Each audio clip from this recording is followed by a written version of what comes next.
Hi, I'm Raghu and welcome back to another session in the series of programming a Raspberry Pi Pico using Python.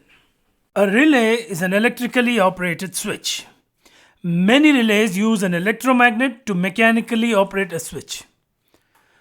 Relays are used when it's necessary to control a high power circuit by a separate low power signal, or where several circuits must be controlled by one signal. The relay is by far the most commonly encountered device in an automation system. This is the device that's used to turn on lights, fans, or other electrical appliances. Here's what a basic electromechanical relay looks like. You will not be able to connect a relay directly to the microcontroller. You need to use a relay module. Two-channel relay modules are readily available. A Y0 two-channel relay module looks like this. If you don't have the two-channel relay module, you may use any other two-channel relay module that you want to. Just remember that the relay module must work at 5 volts VCC. I'll explain about the working of a relay and the need for a relay module at the end of this session. First, let's make the connections and write code to get the relay module to work.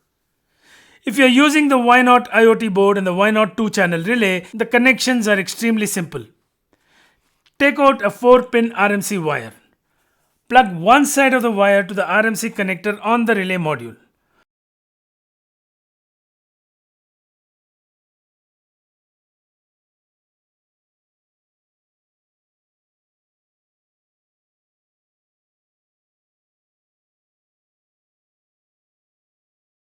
On the Y0 Pico board, find the 4-pin RMC connector which is marked as relay. Insert the other side of the 4-pin RMC wire to this connector.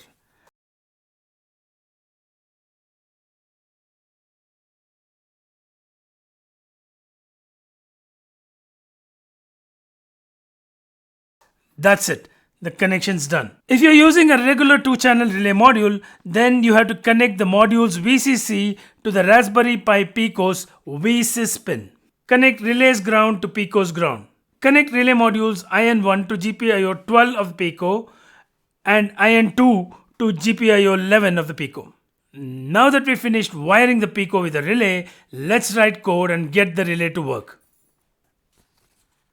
As usual, in the first lines, we're importing the pin class from the machine module. We then declare two variables for the relay pins. The two relay pins are output pins and are connected to GPIO 11 and 12 respectively. We also define a push button which is connected to GPIO 14. This is an input and is pulled up by default. In the forever loop, we have an if block which checks if the push button is pushed or released. If pressed, then relay 1 is turned on and relay 2 is turned off.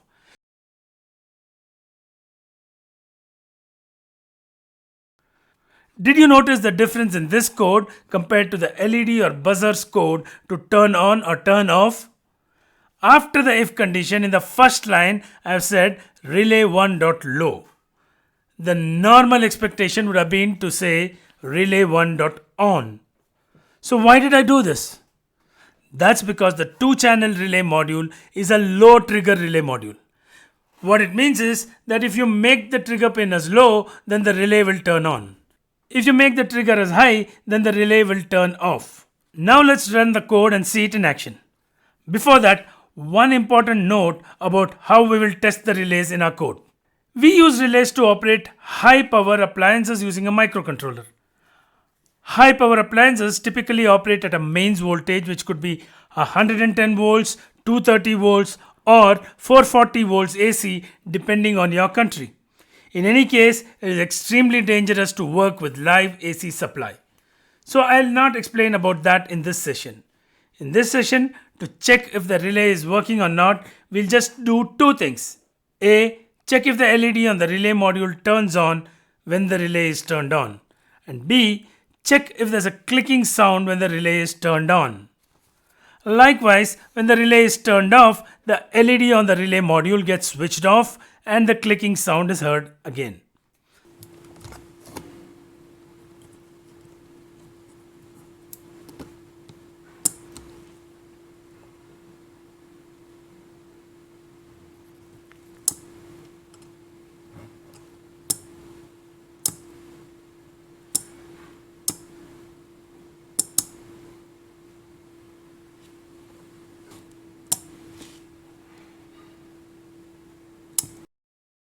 So that's super.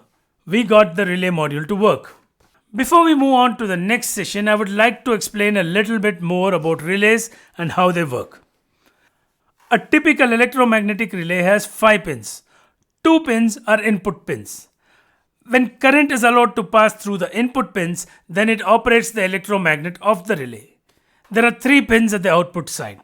One is called common, usually put as C.